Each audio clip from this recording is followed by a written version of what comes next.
6h43, c'est le géant mondial de la réservation en ligne de chambres d'hôtel et d'hébergement. Booking.com, sa directrice générale France est l'invité écho d'Europe Matin. Bonjour Malena Guflet. Bonjour Dimitri Pavlenko. Bienvenue sur Europe 1 Booking.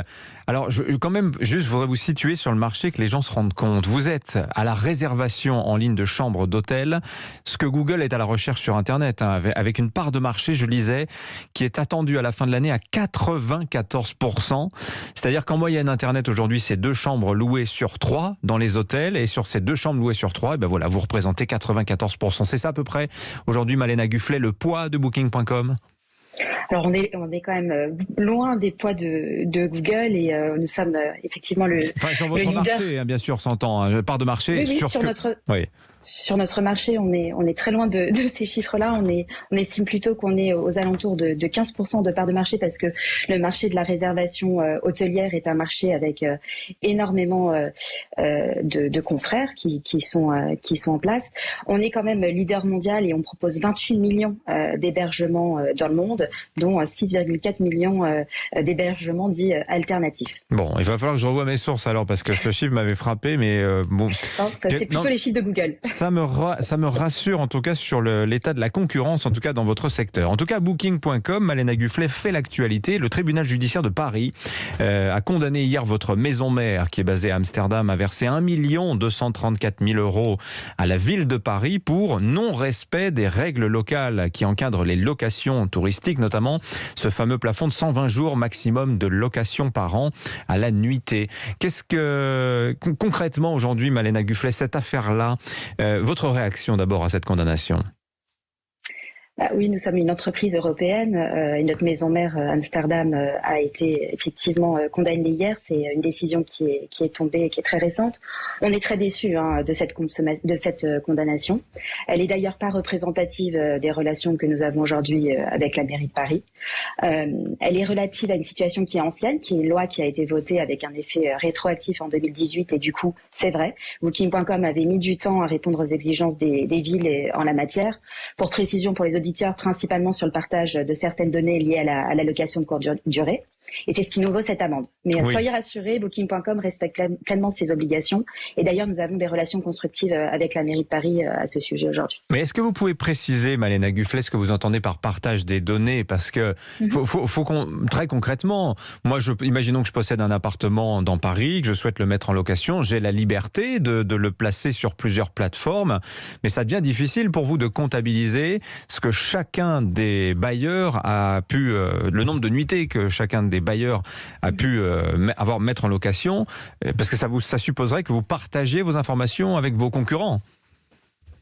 Alors pas avec les concurrents, mais avec les villes et différentes administrations. Donc la loi Elan dit que nous devons partager certaines données qui sont liées à la location. Donc, la durée, le type de logement, les adresses, tout un tas d'informations. La liste est assez longue. C'est pour ça que vous avez été condamné. C'est difficile. C'est difficile. Donc il a fallu mettre le temps et investir des efforts pour le mettre en place, ce que nous avons fait.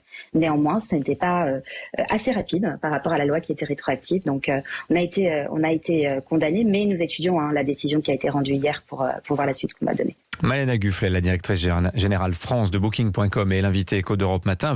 Vous publiez aujourd'hui également chez Booking ce que vous appelez vos Travel Predictions, autrement dit en bon français, les grandes tendances du tourisme pour l'année à venir, que ce soit en matière de façon de voyager, mais aussi de destination. D'abord, en termes de tendances, on note quand même de nouvelles manières de voyager d'après ces Travel Predictions, Malena Guflet.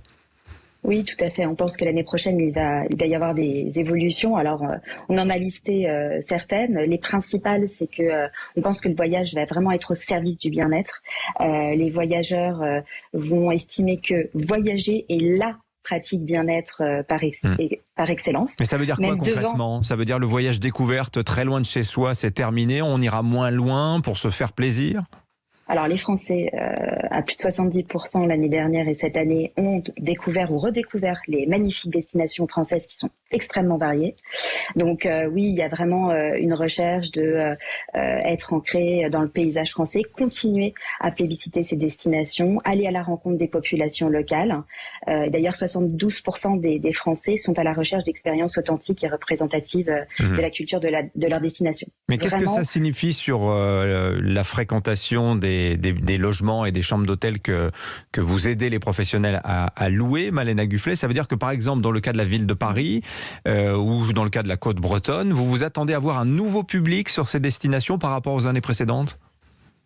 Alors effectivement c'est un public qui est plus domestique, ou alors on a vu un rebond du public, des voyageurs internationaux, mais plus européens. Pour l'instant, les voyageurs qui viennent d'autres continents se font plus rares, et en 2022, on attend de voir comment va évoluer le voyage, parce que l'incertitude est quand même au cœur de la crise. En tout cas, on voit vraiment un phénomène de régionalisation du voyage qui ressort d'ailleurs du top 8 des destinations tendances pour 2022 en ce qui concerne les voyageurs français. J'en donne quelques-unes. Chamonix arrive en tête, suivi de Porto Vecchio, la Corse donc. Et en numéro 3, par contre, on a cette surprise, puisque dans les 8, il y en a 7 destinations françaises. Mais en numéro 3, on a Dubaï quand même, qui est la seule destination internationale à s'inviter dans ce top 8.